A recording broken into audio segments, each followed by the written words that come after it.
Paul, remember when I was here and it was still the election and we was like, America might do the right thing? Yes. Remember that? That was crazy. That was a good time. Good evening. Welcome to Have I Got News for You. I'm Roy Wood Jr. In the news this week, in Tokyo, at the world's first robot cafe, the inventor regrets getting AI to learn from British workers.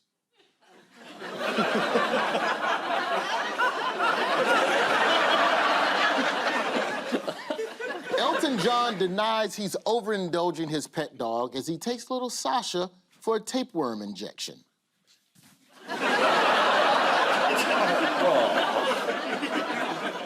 And after Eamon Holmes announces a new travel show in Japan, an exclusive preview sees him enjoy a dish of fermented soybeans before taking a trip on the iconic bullet train.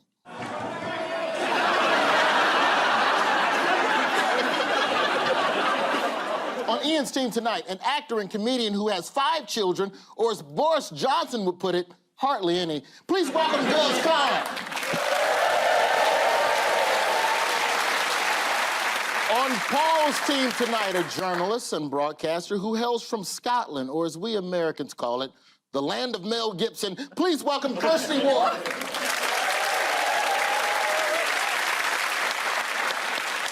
Now, as always, we begin with the bigger news stories of the week. Paul and Kirsty, what's this about? OK. Oh, yes, obviously, this is Canada, Mounties. You're the pilot. My wife didn't get a gin and tonic. Village people are making an appearance. My wife didn't get a gin and tonic. This is King Charles in Canada. Yes, indeed. This is King Charles' speech to the Canadian Parliament, warning that Canada is not for sale, nor will it be handed over to America as the 51st state. Canada will remain as free as it's been since Britain stole it from the First Nations and the French. Americans always make fun of Canadians, don't they? Yeah. Yeah, because why not? They're sort of like a better version of America, aren't they, Canada? Canadians are Americans who, like, do their homework and they, like, nice to people and stuff. Yeah. Yeah, I can see the problem there. Yeah. And they've got gun controls, haven't they? Well, they've got guns, but they don't use them. They don't use them, yeah. See? They got them, but they don't And use that's them. why they're boring. Like, Would you want a boring president at the moment? I would love a boring president.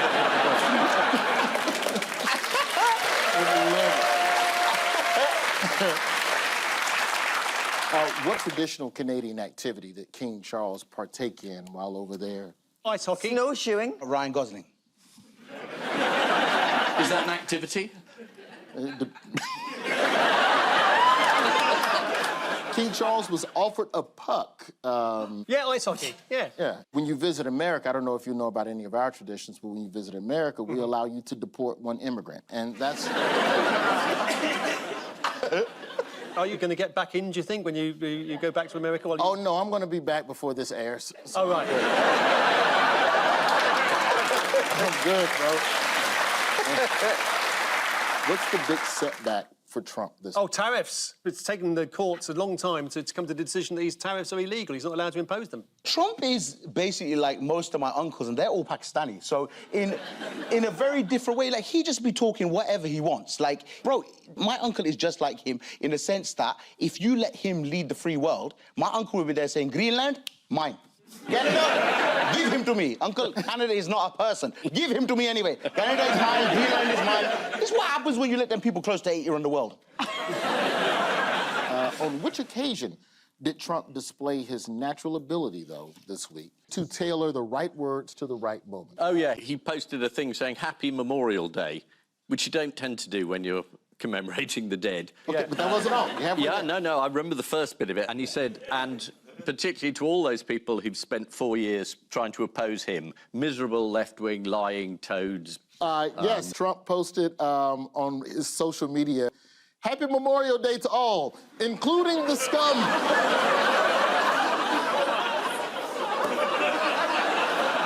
Also in a speech at Arlington National Cemetery back in the States, Trump tried to pay a dignified tribute to a fallen Army veteran by saying this. As a linguist, translator, and cryptologic technician.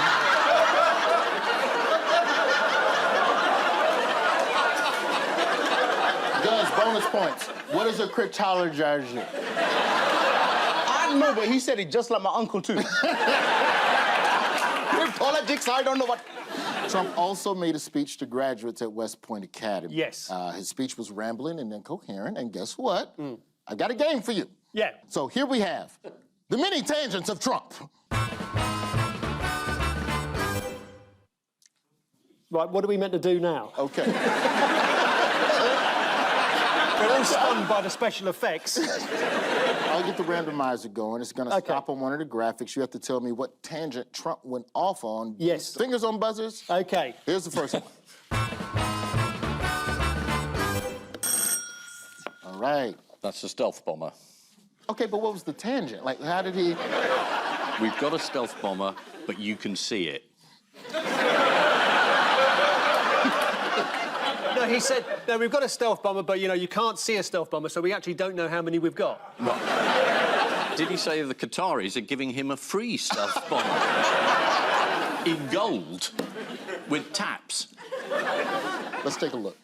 We are buying you new airplanes, brand new, beautiful planes, redesigned planes, brand new planes, totally stealth planes. I hope they're stealth. I don't know. That whole stealth thing, I'm sort of wondering. You mean if we shape a wing this way, they don't see it, but the other way they see it? I'm not so sure. That's what they tell me. I think at this point with the president, they could just take him out to an empty runway and just point and be like, it's 15 stealth bombers right there. All right, here's the next one. Yeah. Well, that's Al Capone, famously a big criminal in Chicago who got done for tax avoidance in the end. In the past, he's talked about how Al Capone got treated better than he does. Let's see. And I say I was investigated more than the great, late Alphonse Capone. Alphonse Capone was a monster. He was a very hardened criminal. I went through more investigations than Alphonse Capone, and now I'm talking to you as president. Can you believe this? And Al Capone was investigated for tax. Yes. And they found him out because, you know, he was due to pay some tax, whereas Trump, such a pathetic failure as a businessman, he never owed any tax. He never made any money. It's the reason he hid his tax return for years. He didn't want anyone to know that he'd never made a profit. The only man who's ever owned casinos that went bust. Yeah. Let's do another one. OK, another one. Well, Gary Player used to work as a lightning conductor. Okay. What he said about Gary Player, a hell of a player, he's a great player, his name was Player, he was a player. Let's see. Let's have a look. An example is a great athlete, Gary Player, great golfer. He wasn't as big as the other men that were playing against him, great, big, strong guys. Gary was a smaller guy. He gets a little angry at people because he hits the ball just as far. He said, I hit the ball further than them. Why am I small? Here's the thing that's crazy about this. Keep this in mind. Those clips are from the same speech. I mean, it's a problem for him doing a graduation, though, at a military academy, isn't it? Because he didn't do any military service due to having bone spurs. Yeah. Which must be hurting Yes. badly now. I think they've grown into his brain over the years. Up his body and gone... Now, to be fair to my president, Trump wasn't all mad last week. He had one realization that was actually reasonable, and I would even say good. What was that realization that Putin's gone crazy? Was that the one? Yeah, he noticed that Putin is a bad guy. Yeah. Which has taken him a very long time. Up to that point, he thought he was one of the good guys. So he called him crazy. Thoughts which he then doubled down on and amplified to reporters. Yeah, I'll give you an update. I'm not happy with what Putin's doing. He's killing a lot of people, and I don't know what the hell happened to Putin. I've known him a long time, always gotten along with him, but he's sending rockets into cities and killing people, and I don't like it at all.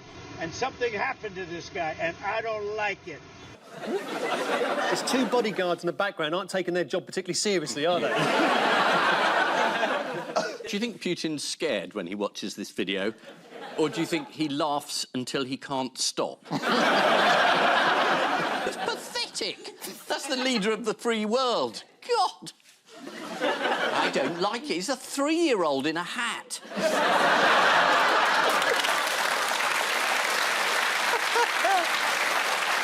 There's a suggestion that Trump isn't as tough as he likes to think. What acronym is being used to describe Trump now? Bob, the big orange baby. Oh, those are old. There's a new one. There's a new Oh, right. Trump acronym. Okay, I'll tell you what. I'll give you a hint. It's TACO. But you tell me what TACO stands for. Tough as crumble. Only. Tosspot, arsehole, can't think of one for seven.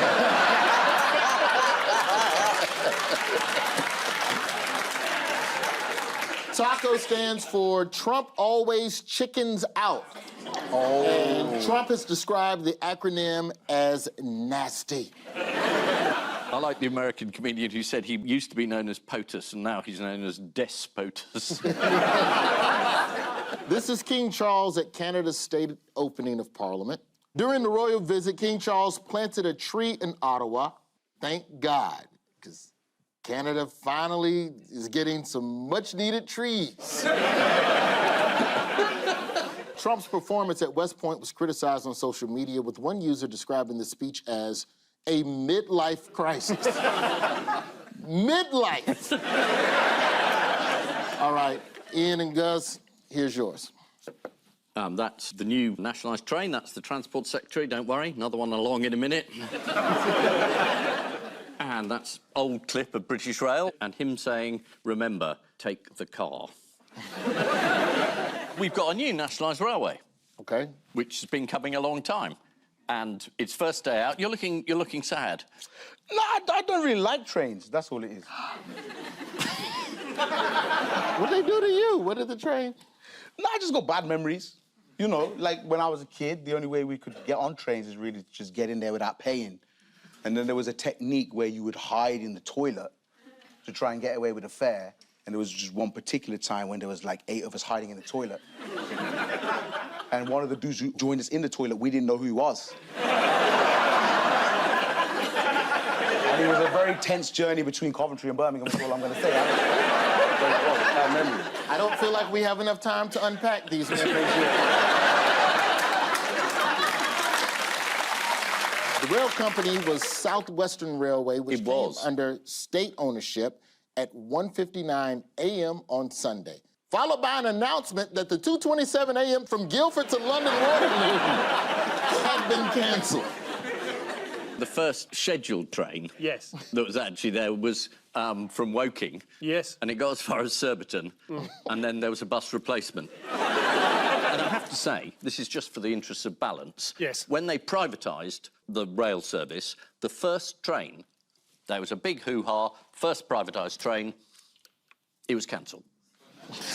I'm just saying for balance. Yeah. Despite the replacement bus, many of the passengers were thoroughly enjoying the journey. Oh. What made the journey so enjoyable? There are a lot of train spotters on board. Yeah, bus spotters.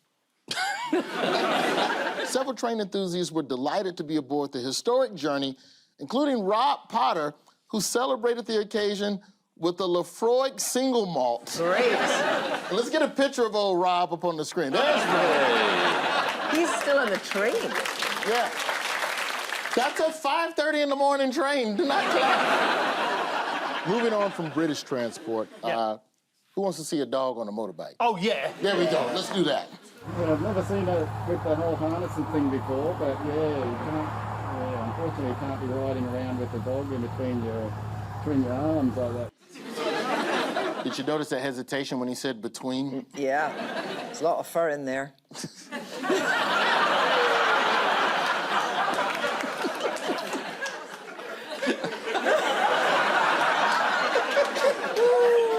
Meanwhile, in water news. Do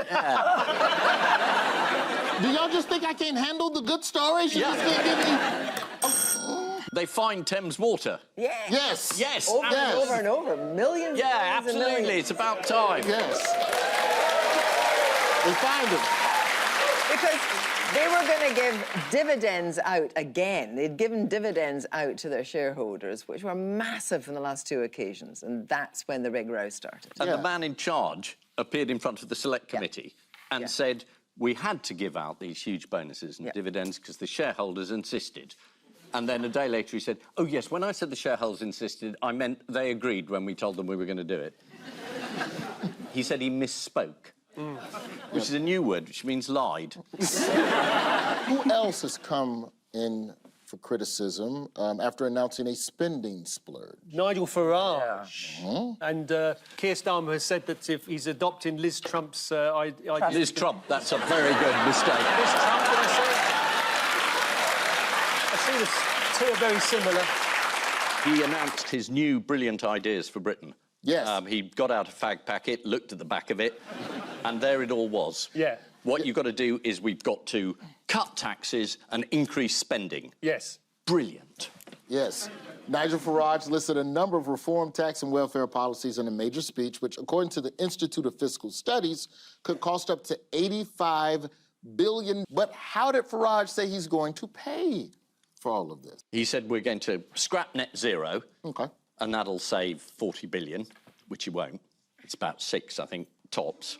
And then he said we're going to have efficiency in the civil service, we're going to have net zero immigration, we're going to stop immigrants living in hotels, and this will make 350 billion zillion pounds, literally. This all sounds like very familiar policies that I've heard.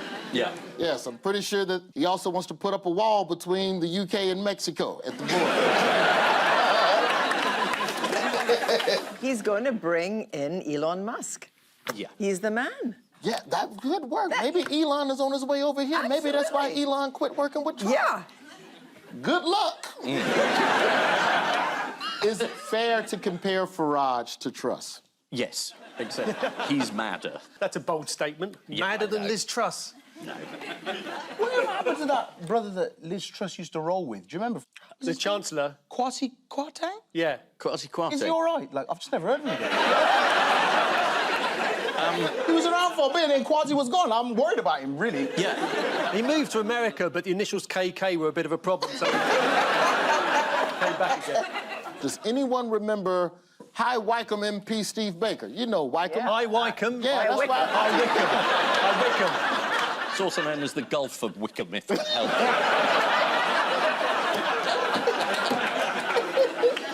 High Wycombe MP Steve Baker. Yeah. What has he been telling the Politico website? How to pronounce Wickham. Come on now.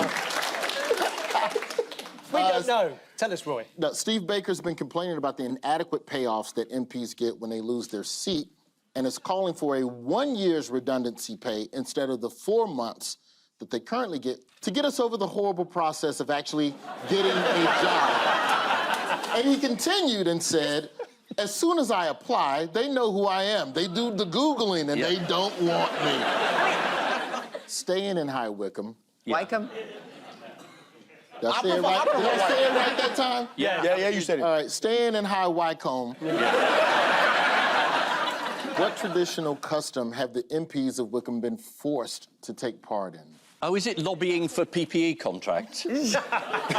They've been taking part in the traditional annual weigh-in dating back to the 17th century. Public officials are weighed in an ornate chair to establish whether or not they're getting fatter each year. You know, here's some film of the annual tradition from back in the day.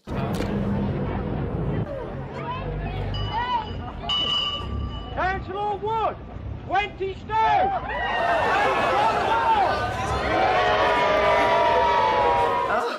We knew what to cheer in those days.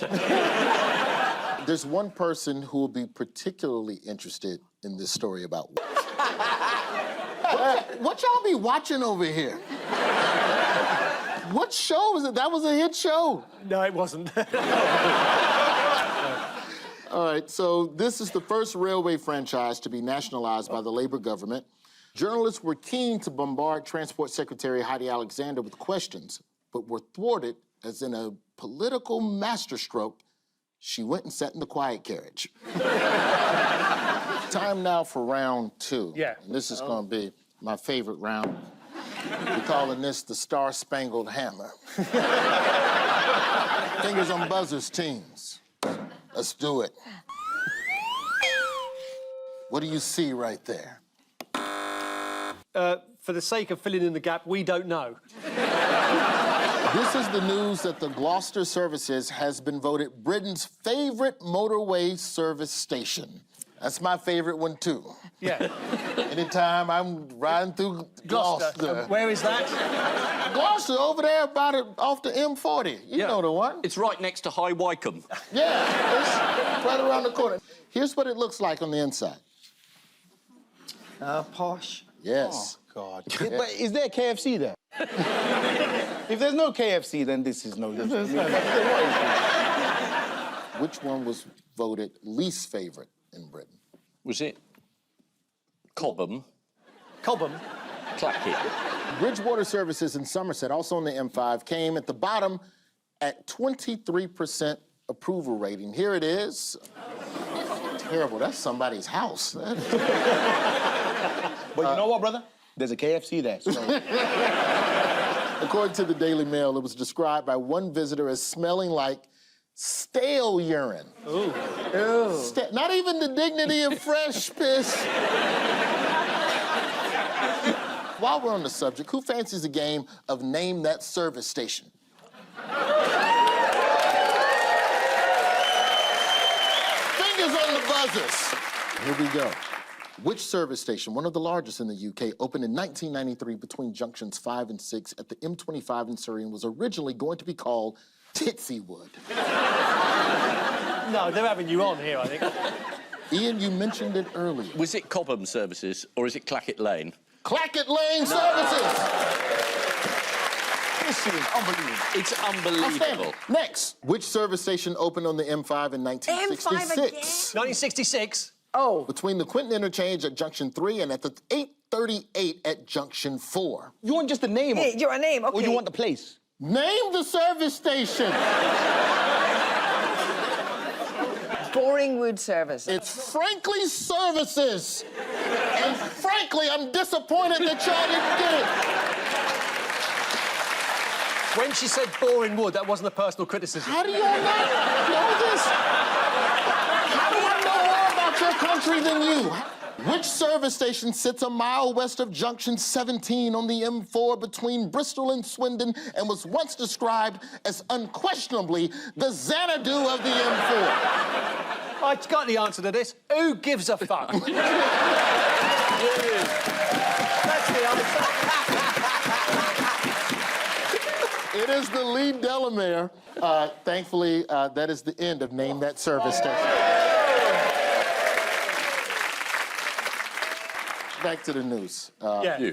What else has been going on in Gloucestershire this week? Is it the cheese rolling? Oh, Yeah. God. That was fantastic. Absolutely. The annual cheese rolling contest at Cooper's Hill took place this weekend, and a wonderful, wonderful, quaint English tradition. Take a look.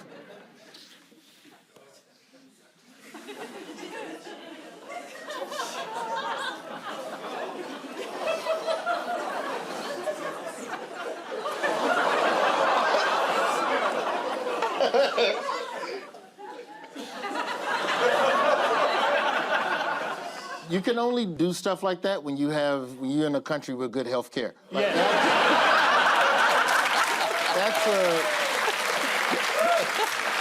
What did one of the winners have to say after the race?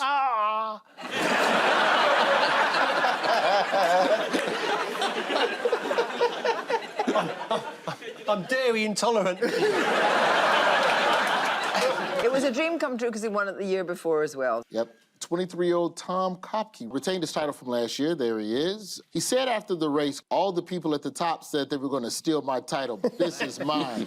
I'd work for this. I risked my life for this. Yeah. It's my cheese. According to the BBC, after the race, several people were taken to the hospital to have their heads checked. This is the news that Gloucester Services has been voted Britain's best. According to the Daily Mail, in a survey of motorway service stations across the UK, the company Moto was responsible for some of the worst rated, filling 9 of the table's 10 bottom spots, which is also what you'll get from their toilets.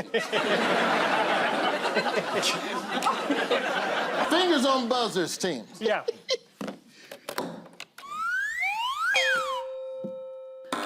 Well, that's clearly Roger Moore as James Bond with a sort of like a toolkit around his belt. Is it the new James Bond film licensed to put together IKEA License to furniture? drill. Licensed to drill. There's no drill there. This is news that MI5 are looking to hire a carpenter. According to the Times, the successful recruit will be deployed in the field to help on top secret missions by installing bugging devices in furniture and door frames. It could change the famous dialogue in Goldfinger. Do you expect me to talk? No, we expect you to make a coffee table. What are some of the perks of the job? 10% discount at Screwfix, like what? Yeah. Something practical, I would say. Something useful. Where are they advertising for this job? Checkertrade.com. I don't really feel like... B&Q. B&Q, right? Just stick it in a window. In a window. Well, you don't want B&Q, because Q does a lot of the armour. Yeah. This is the news that MI5 are looking to hire an in-house carpenter. The starting salary is £43,000 or 40,000 cash.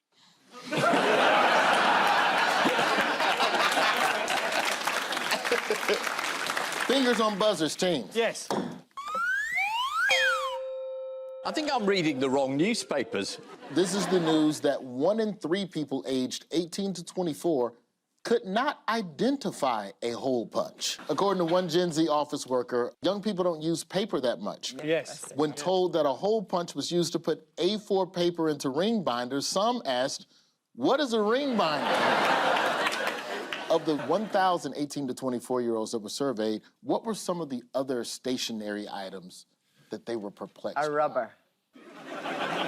Well, you wouldn't call it a rubber. Yeah, I was like, whoa. An eraser. You got the condoms on the stationary aisle? Oh, an eraser. Okay, rubber, all right. You gotta say this when you say rubber to me. Yeah, that hand movement doesn't help.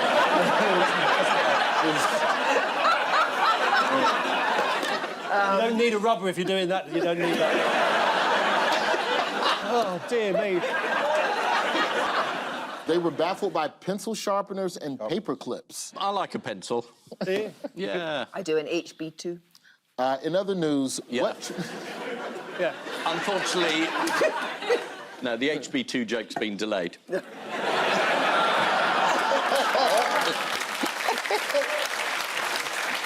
In other news, Yeah. what traditional British food has become popular amongst Gen Z? Oh, God, it's not tripe, is it? Points. What? It's tripe. No.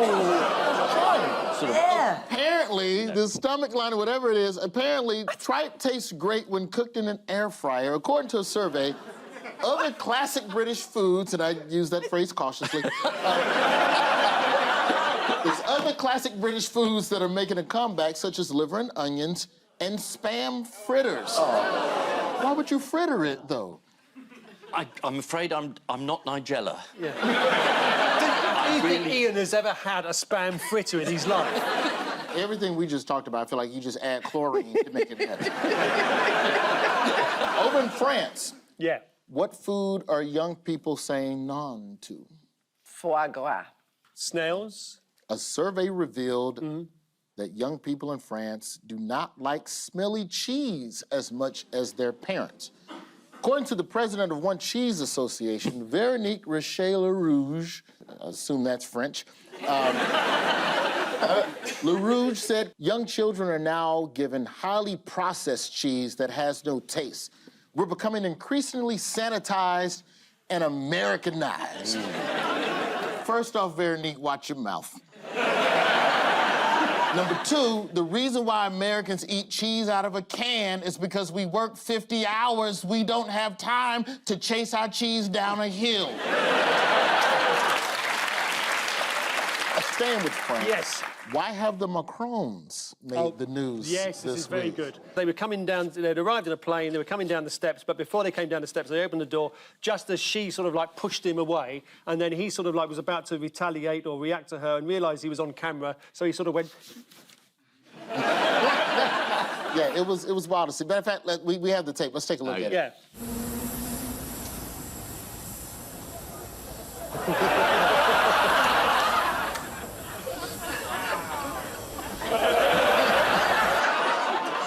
But the French, Yes. the Elysee initially said, this is fake news. This is the AI. Russians They said have it was put out AI. some fake news. And Yeah. then they had to backtrack and say, yeah, when we say it was fake news, we mean it happened. Yes. But it was playful couples banter. Yeah. Yes. Of the type we all indulge in. Well, I have pushed Macron several times. This is the news that young people are struggling with the concept of a hole punch. To be fair, these days, where would you even find a hole punch or a fax machine apart from the private eye office? That's the only thing. Although even in the private eye office, Ian's the only one that can work the quill sharpener. The idea that I would sharpen my own quills. Yeah. I'm just saying, my supposed reputation for being highbrow, Yeah. I got an absolute flood of letters, because in last week's issue, Yes. I said the theme tune for the Eurovision Song Contest Yes. was Handel. Yeah. And it wasn't, it was Charpentier. Yes. Can you believe it? You idiot. I mean, it was his Te Deum, and I haven't been able to go out in the streets and look anywhere. I just feel an utter fool. And these letters, they kept coming in, one and another one.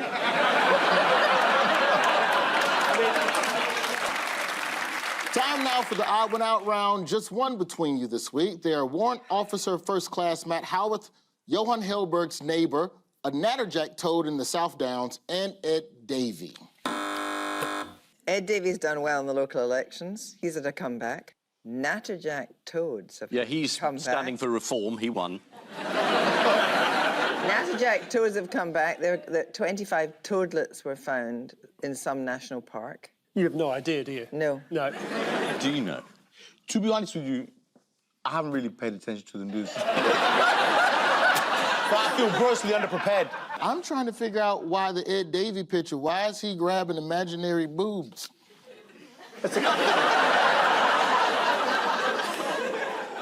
Because he clearly enjoys it. I don't think any of us know. They've all been disturbed by a loud noise, apart from the natterjack toad, which makes a loud noise, but Right. everybody's delighted to hear it. Yes. To Kirsty's point, the natterjack toad has made a remarkable comeback in the South Downs following a reintroduction program. A total of 28 toadlets have now been counted Toadlets? at the site in Hampshire, making it the first time the natterjack toad has bred in over 50 years. I like that word, toadlet. Is that the one after the squiggly one? The tadpole. The tadpole. The squiggly one, it's like listening to David Attenborough, isn't it? And here, the squiggly Squiggly one. which eventually becomes a bigger squiggly one. How loud is the natterjack? 85 decibels. Yep. 2 Brian Blesseds. It can be heard up to a mile away. That's what it sounds like. I'll get that. What is the toad trying to say in that call? I'm a mile away.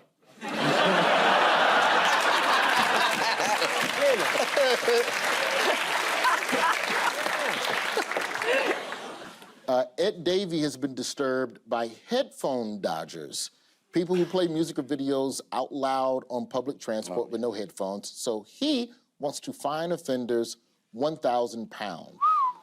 Now, That finds favour. If I'm not wrong, Ed Davey is very adept at judo. I met him once, and you know, he was a very affable-looking uncle, and then when I shook his hand, he's dense. grip. That brother is dense. Get the fight you grip, yeah. So I think he should just go onto public transport and just chop people. Ta! Ta! Play your music loud. Ta! Warrant Officer First Class Matt Howarth is disturbed by the sound of bawling sergeant majors. He claims that those in charge of training new recruits need a more diplomatic and tactful approach. Yes. He wants them to adopt a style that is more Beckham. David Beckham never seemed to raise his voice during his time as a football captain and was always approachable. Is that really going to work on the parade ground? Hi, everyone. Can we turn right? Is that right, Victoria? Astonishing. Astonishing. You've had that in your locker for the last 35 years, a David Beckham impression. Just thought I'd bring it out tonight. Yeah, well, that's it, and the David Beckham impression at the same time. It's great. It's good. What has Johan Hellberg's neighbor got to do with the price of fish? The picture indicates a boat went into his back garden. And what did he do? He was put off by the red arrow pointing down where he should dock. Johan Hellberg, who failed to wake up when a 135-meter container ship crashed into his garden, coming to rest just 5 meters from his bedroom. Here it is. Let's get it closer. Yeah. According to The Independent, Hellberg was eventually woken at 5 a.m. by the sound of the neighbor ringing the doorbell. How loud is that doorbell? The police said there is one person on the boat who has been identified as a suspect. Yeah, I'm guessing it's the dude with the hat that says captain on it. Or it's... I'll get you. I'll get you. I'll get you. I'll get you. Fireworks that light the scheme. We dance through electric stream, chasing down a brand new dream. Nothing ever as it seems. Clap your hands, that's possibly the crew member that suddenly decided to leave the gigantic ship on a much smaller ship.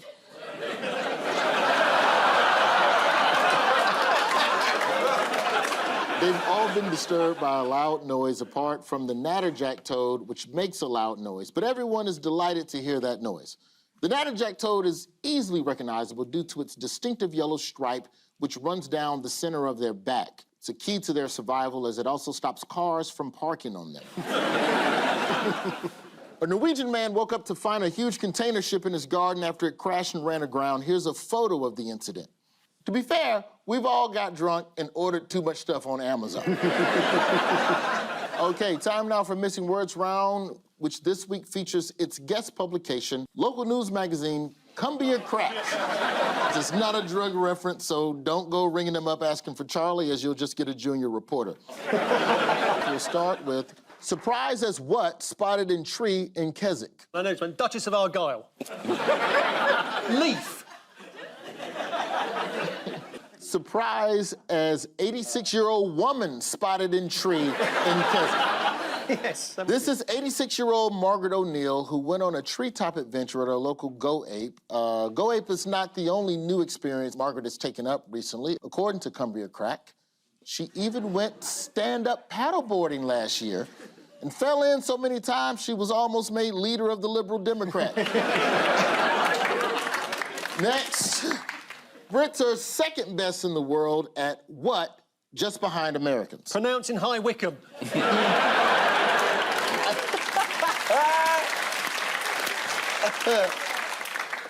Coming first. Brits...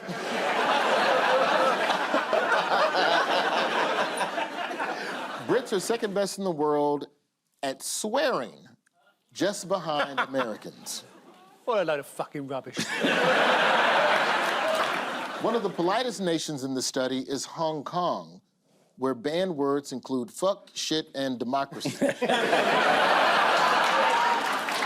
Next, what on petrol station forecourt proves popular? Petrol. Petrol pump. KFC. 86-year-old woman in tree. The answer, milk vending machine on petrol station forecourt proves popular. How is this a headline? It's the Cumbia Crack. You will not question their journalistic integrity. Ann Forshaw's Milk Shed is a new business idea that presents customers with a mobile producer of milk. That's a cow, isn't it? Yeah. Next, Bollots and Swindon that, what, branded disgusting. Resemble Mussolini. Spell out the phrase, up yours, Swindon. Look like they're phallic. You're close. It's something else that goes in your mouth. Not yours. That's That's nice talk, isn't it? That's nice talk. That boring. This is BBC One, you know. Correct. Bullets and Swindon that look like cigarettes, branded disgusting. They are cigarettes. They are cigarettes. Next one. At long last, the residents of the Cumbrian village of Burnside are getting what? Sexually aroused. There's a good-looking bloke moved into number 54, and he's single. At long last, the residents of the Cumbrian Bus service. of Burnside are getting wider pipes in their sewer system. Excellent. Yes. Unfortunately, one of those pipes is called Lake Windermere. Lastly, new tidying method says the best way to declutter your home is to what? Is it ask your children to leave? New tidying method says the best way to declutter your home is to ask yourself, would I keep this if it was covered in effluent? Does that include your husband?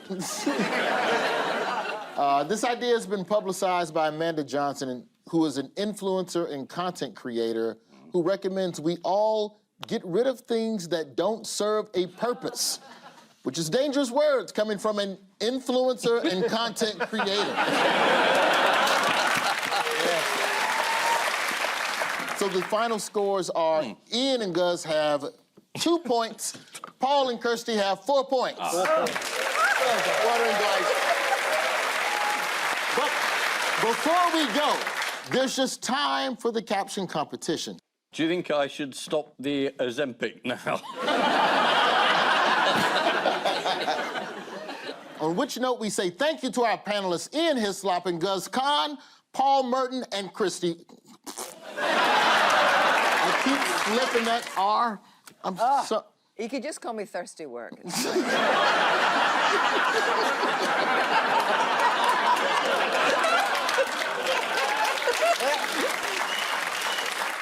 On which note, we say thank you to our panelists, Ian Hislop and Guz Khan, Paul Merton and Kirsty Wark, and I leave you with news that there's a dramatic moment at Crufts as a life is saved using the Heimlich maneuver. In his new favorite sport of human snooker, snooker? Yeah, snooker. Snooker's right. In his first favorite sport of human snooker, Pope Leo lines up a very tricky 6-ball plant. And in London, a familiar face turns up for the reality TV industry's Bell End of the Year Awards. Good night.